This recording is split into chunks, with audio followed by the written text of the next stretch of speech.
How to add a link to your Instagram story. Hey everyone, welcome back to our channel. In today's video I will guide you on how you can add link to your Instagram story, so make sure to watch the video till the end.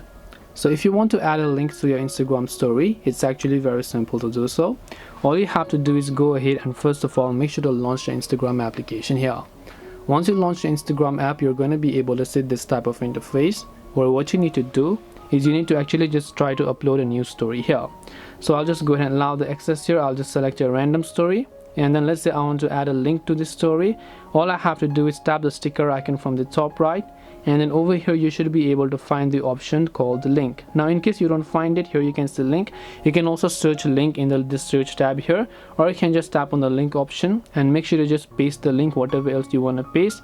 Tap on done, and then the people will be able to click on this link from your story. This way you'll be able to add link to your Instagram story. Hope this video was very helpful. If you have got any questions, feel free to leave them down. Thank you for watching and see you in the next video.